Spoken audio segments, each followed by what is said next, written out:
दोस्तों नमस्कार। आज अखबारों में एक खबर छपी है जिसे जानना बेहद ज़रूरी है। एक तरह से कहें तो ये चेतावनी है। पिछले साल मार्च में जब से लॉकडाउन हुआ कोरोना होने के बाद, और अभी तक लॉकडाउन कभी लग रहा है कभी नहीं लग रहा है, इसने हम सबकी ज़िंदगी पर बहुत बड़ा असर डाला है। लॉकडाउन के बाद इंडोर एक्टिविटीज़ बढ़ गई, सोशल गैदरिंग्स ऑलमोस्ट ख़त्म हो गई। तो जो हमारी डिपेंडेंसी है वो मोबाइल, लैपटॉप, कंप्यूटर इन पर बढ़ गई। चाहे वो शॉपिंग हो, चाहे वो वर्क फ्रॉम होम हो, बच्चों की पढ़ाई हो, दोस्तों से चैटिंग हो या गेम्स हो, ये सारे काम मोबाइल, लैपटॉप, कंप्यूटर्स पर होने लगे। इसके कारण स्क्रीन टाइम यानी कि मोबाइल, कंप्यूटर आदि पे बिताया जाने वाला समय बढ़ गया, और इसके बढ़ने के बाद अब हमारी आंखों में तकलीफ़ें आना चालू हुई। जो डाटा आए हैं वो बेहद चौंकाने वाले हैं और बहुत बड़ी चेतावनी के रूप में सामने आए हैं। डॉक्टर्स तो यहाँ तक कहने लगे हैं कि कोरोना पेंडेमिक के बाद अब ये दूसरी पेंडेमिक आई की आने वाली है। तो क्या है ये मसला, आइए जानते हैं। यूके की एक संस्था फील गुड कॉन्टेक्ट्स ने लैंसेट और WHO के साथ मिलके एक डाटा इकट्ठा किया है, जिसके हिसाब से भारत सहित दुनिया के अनेक देशों में लोगों का इन मोबाइल और लैपटॉप्स पे काम करने का जो समय है वो बढ़ा है, यानी कि स्क्रीन टाइम बढ़ा है। और भारत की बात करें तो भारत में लगभग 23% लोगों की आंखों की रोशनी में कमी आई है। 23% को अगर जनसंख्या में निकालें तो करीब 27 करोड़ लोगों में अब रोशनी की दिक्कत आना शुरू हो गई, यानी कि उनका विजन या उनकी नज़र कमज़ोर हो गई है।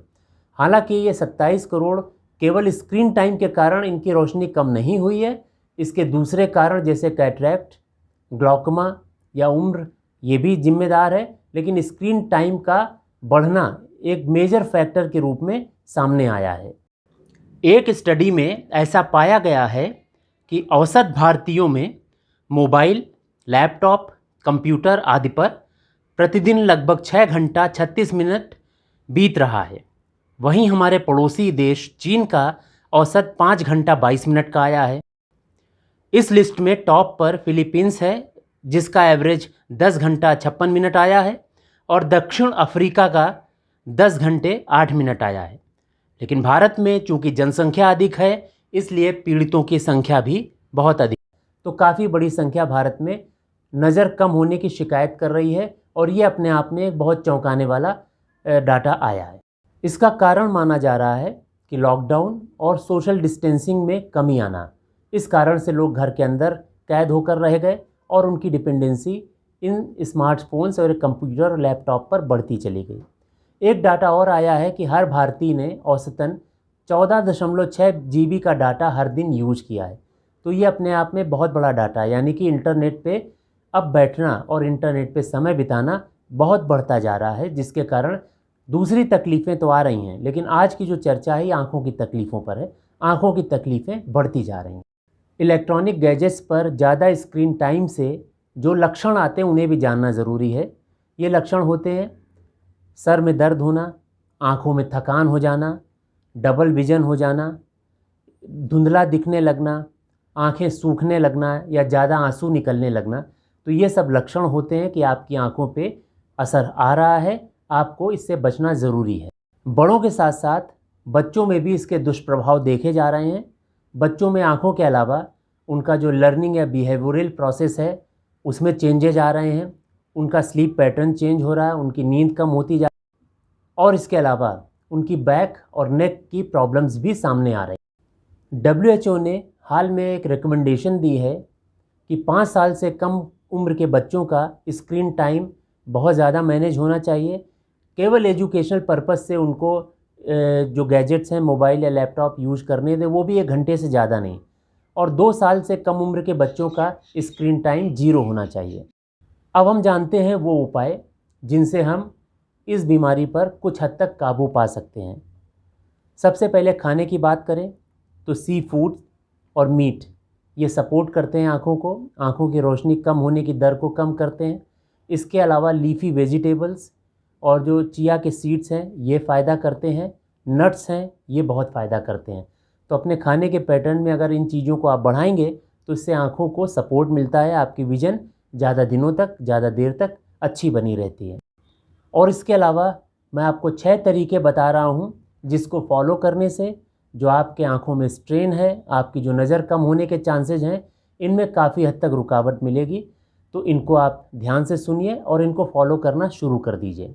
पहला है, अगर आपकी आँखें ड्राई होने लगती हैं, आंसू आने लगते हैं, तो इससे कैसे बचा जाए। जब भी आपकी आंखों में आंसू आने लगे या इरिटेशन होने लगे तो आर्टिफिशियल टीयर्स आते हैं, उनका इस्तेमाल किया जा सकता है। इससे आंखों को लुब्रिकेंट मिल जाएगा और आंखें दुरुस्त बनी रहेंगी। इसके अलावा कमरे में अगर आपने डीह्यूमिडिफायर रखा हुआ है, उससे भी आंखें ड्राई होने लगती हैं, तो ह्यूमिडिटी बराबर मेंटेन होनी चाहिए कि किसी भी गैजेट और आपकी आंख के बीच की दूरी कम से कम 20 से 25 इंच होनी चाहिए। अगर आप इतनी दूरी मेंटेन रखते हैं तो आपकी आंखों पे स्ट्रेन बहुत कम होता है।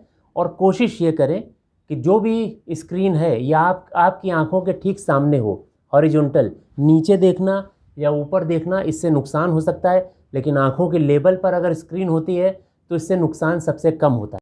आपका गैजेट चाहे लैपटॉप हो, कंप्यूटर स्क्रीन हो या मोबाइल या स्मार्टफोन हो, इनकी जो ब्राइटनेस है इसको ऑप्टिमल रखें। ब्राइटनेस बहुत ज़्यादा कर देने से आंखों में स्ट्रेन आता है। आप अंधेरे कमरे में अगर मोबाइल देख रहे हैं, इससे आंखों पे स्ट्रेन आता है।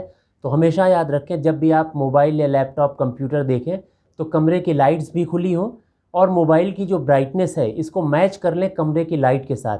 तो एक इवन एटमॉस्फेयर हो जाएगा, आंखों पे स्ट्रेन सबसे कम होगा और इससे बहुत फ़ायदा होगा।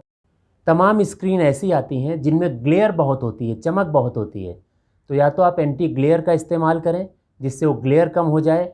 इससे आपकी आंखों पे स्ट्रेन कम होगा और आंख में होने वाले नुकसान को कम किया जा सकता है। अब एक बहुत ज़रूरी चीज़ है जिसको आप हमेशा के लिए याद कर लें। एक फार्मूला है जिसे मेडिकल वर्ड में डॉक्टर्स जानते हैं। ये फार्मूला है 20-20-20, यानी कि 20-20-20। जब भी आप स्क्रीन का यूज कर रहे हैं, कंप्यूटर, मोबाइल, लैपटॉप, तो इस फार्मूले को आजमाएं डेली, हमेशा। फार्मूला क्या है कि आप स्क्रीन को लगातार 20 मिनट तक देख सकते हैं। उसके बाद 20 सेकंड का आपको रेस्ट लेना चाहिए। 20 सेकंड का जब आप रेस्ट ले रहे हैं, इसके बाद आप 20 फीट दूरी पर किसी ऑब्जेक्ट को थोड़ी देर देखिए। 20 मिनट के बाद 20 सेकंड का रेस्ट और 20 फीट दूरी का ऑब्जेक्ट, इससे आपकी जो आँखों की एक्सरसाइज है वो हो जाएगी और आँखों पे जो स्ट्रेन लगातार देखने से होने वाला है उसमें काफ़ी हद तक कमी आएगी और आपकी आँखें सुरक्षित रहेंगी। और सबसे आखिरी में लेकिन सबसे ज़रूरी बात है कि कोशिश करें कि आपका स्क्रीन टाइम कम से कम हो पाए। रात में सोने के पहले मोबाइल का इस्तेमाल बंद कर दें, क्योंकि इससे नींद आपकी प्रभावित होती है। आजकल नए स्मार्टफोन में जो ब्लू लाइट है उससे बचने की टेक्निक भी दे दी है, उसको अगर आप चेंज कर लेंगे तो आंखों में एक्सपोजर कम हो जाएगा। तो गैजेट्स को अपने बेडरूम से अगर हो सके तो दूर करिए, इससे बहुत फ़ायदा होने वाला है। क्योंकि अमूमन आदत होता है कि हम अंधेरे कमरे में रात में सोते समय मोबाइल को देखते रहते हैं, इससे आंखों पे सबसे ज़्यादा नुकसान हो रहा है। तो सोने के पहले खासकर अपने बेडरूम में मोबाइल को, लैपटॉप को या कंप्यूटर को पूरी तरह हटा दें। उस अंधेरे कमरे में कोई भी लाइट वाली चीज़, इस तरह की गैजेट नहीं होनी चाहिए। तो दोस्तों, आँखों से जुड़ी हुई ये बहुत बड़ी चेतावनी है, बहुत बड़ी समस्या है जो पूरी दुनिया में फैलती जा रही है। भारत में भी 27 करोड़ लोग ऐसे हैं जिनकी आंखों की रोशनी कम हुई है। ये ऐसी समस्या है जिस पर हम कंट्रोल कर सकते हैं, इससे बच सकते हैं। इससे बचना बेहद ज़रूरी है, क्योंकि शरीर में सबसे ज़रूरी चीज़ अगर कोई है तो देखा जाए तो आँख ही है। इससे जो सेंसेशन मिलते हैं उसका कोई रिप्लेसमेंट नहीं है।